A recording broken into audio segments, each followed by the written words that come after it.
Good morning, and thank you, Mr. Chairman and members. This morning, I hope you will indulge me. I have a lot on my chest and on my heart today.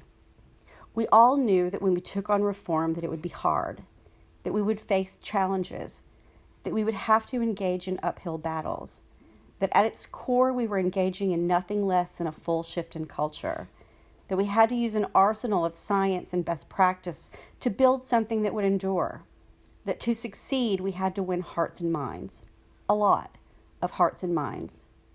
2020 was a tough year. Many thought that it was likely to be the toughest in a lifetime. In 2020, we began the fight, along with the rest of the world, against an unseen threat to our health. It took people away from us. It diminished us. And the mental health toll that we are already seeing and will continue to see for many years to come will affect us all in unknown ways, and that most definitely includes kids. But let's talk about 2021, because it is shaped up as tougher.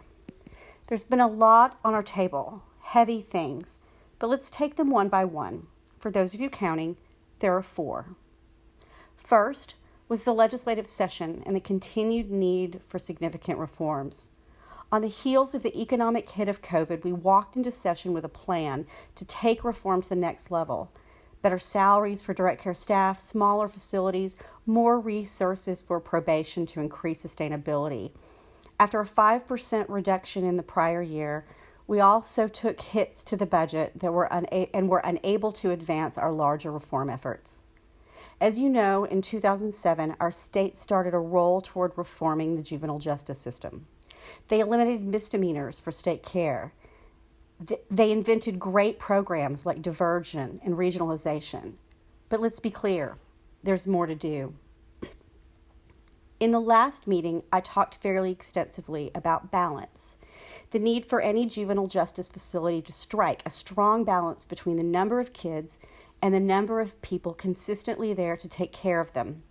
Balance increases safety, and it best ensures that we can focus on programs and treatment to help youth stay the smallest amount of time with the greatest potential outcomes. According to a census of state juvenile facilities, Texas really stands alone in continuing to house youth in high population facilities across the board. As the population decreased, facilities were shuttered. While this likely seemed like a good, cost-effective choice, in retrospect we know 2 things. Children are not cost-effective, and closing those facilities only served to maintain the status quo. By moving youth from what would have been fairly low population facilities into a much smaller group of continued high population facilities, mostly in rural areas. I'm not going to revisit everything I said last time. You heard me. But I will reiterate that the system of old does not serve youth to the best of our ability. If we want better outcomes and safer facilities, we must modernize. We must achieve sustainable balance. In the meantime, we are doing what we can. We have some private security staff who are helping on some of our campuses. Today, we will present you with a contract for approval that will allow us to move up to 48 more youth into contract care. We are offering bonuses to staff who consistently come to work, and we are trying to let our staff know how much they mean to us and to the youth who need them to be there for them. Second is sunset. As you know, following session, we entered into the first phase of the sunset process. At the end of the fiscal year, we issued the self-evaluation report, 352 pages of information about the department and a lot of requests for help. In October, we kicked off Phase 2, a succession of meetings with Sunset staff, including one with legislative staff. So far, we've had 20 meetings and we are planning more. We entered this process with both hope and anxiety. Hope that this process would serve to shed needed light on the needs we have to better serve youth. Anxiety at how it might unfold and who we might meet across the table. But I'd like to take a moment to thank the Sunset staff. We were met with highly professional and intelligent people who know how to dig in and to maintain good boundaries. People willing to do the hard work of understanding, of not just reading 352 pages, but absorbing and analyzing them. People who come to every meeting with insightful questions. We really can't ask for more. They have been clear that their report may be hard to read, as their sole focus is improvement of the system. They will take into account a lot of facts and opinions along the way, and they will make recommendations they believe are for the best. We may or may not like them all, but I will leave this by saying that we are left with more hope than anxiety because we feel heard, and I believe that other stakeholders will feel heard as well. I'll keep you all up to date on this process as it continues to unfold. Third is the Texas Rangers investigation and the allegations of sexual misconduct by those charged with direct care of our youth, people who violated the public trust in them, our trust in them. We received notice that the investigation had closed on October 15th. In short, it found that the Office of the Inspector General did a thorough job at investigating these allegations, which comes as no surprise to me. We already knew that our OIG takes these cases incredibly seriously, as do we, and uses every investigative tool available to make sure that we are able to remove these people's ability to do further harm and hold them accountable for their actions. The report also concluded that there were no anomalies, trends, or patterns in these cases, such as the same suspect committing multiple offenses, crimes committed at a specific time of day, or crimes at a particular facility. During this investigation, the Rangers reviewed cases against 9 people. All were first reviewed by abuse, neglect, and exploitation investigators. Of those, 4 were found to be policy violations, but not criminal in nature. They involved inappropriate conversations, but no sexual contact. The remaining 5 were deemed potentially criminal in nature, and OIG criminal investigators conducted separate investigations for those.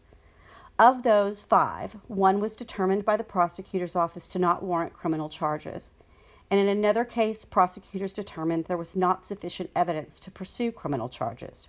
In 3 of the 9 cases, suspects were arrested and have been indicted, and 1 of the 3 cases has come to a successful close.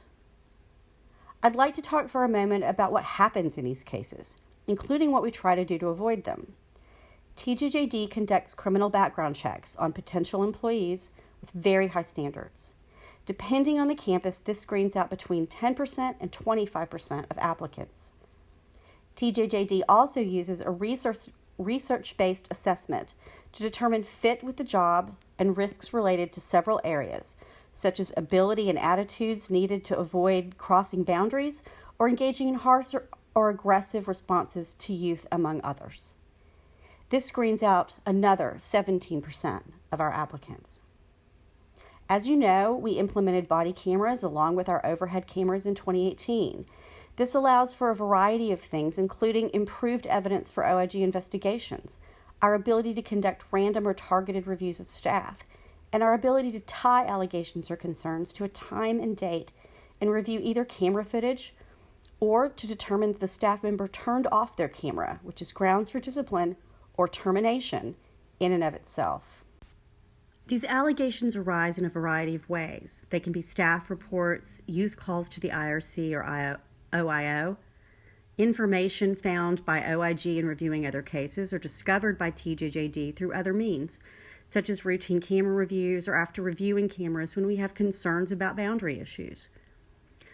When these cases arise, there is good communication between OIG and senior staff of the agency, myself included.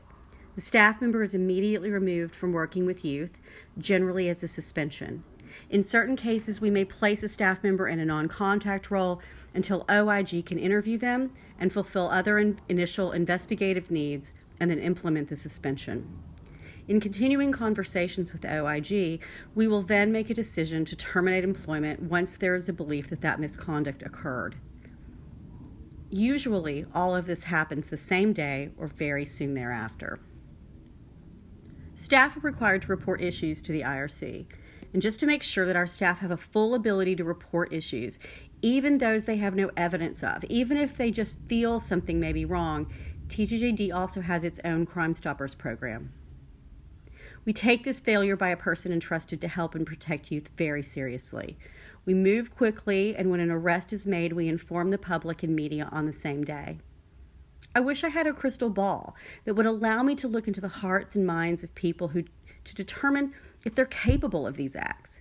But I do know that a more modern system with a greater ability to maintain sustainable balance between staff and youth would increase our chances of greater accountability and a better ability to identify boundary issues or other red flag behaviors early.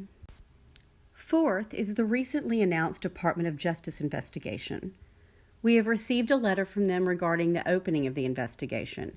In it, DOJ says that they have reached no conclusions, and if they do find concerns, they will work with the state of Texas to resolve them and to offer any needed technical assistance.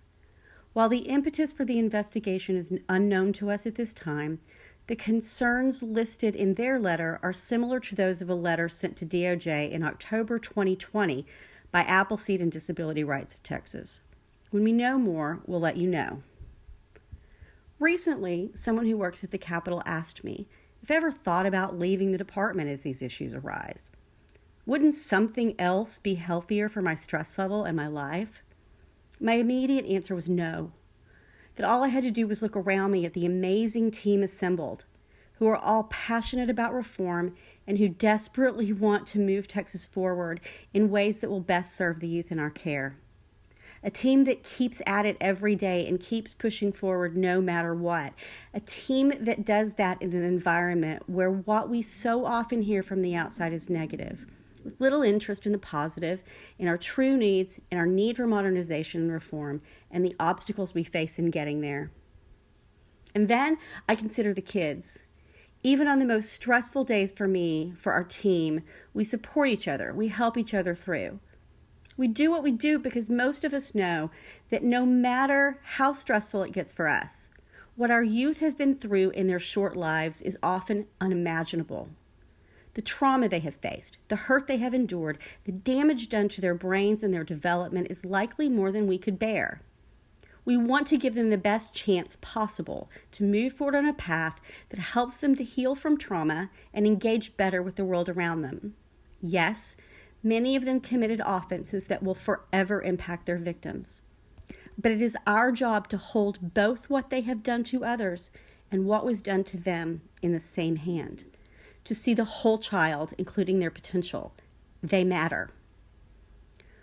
While I wish that right now the stress we faced was in establishing smaller facilities and improving probation department's abilities to serve their youth with more resources needed, for both the youth they have and more youth who might otherwise come to state care.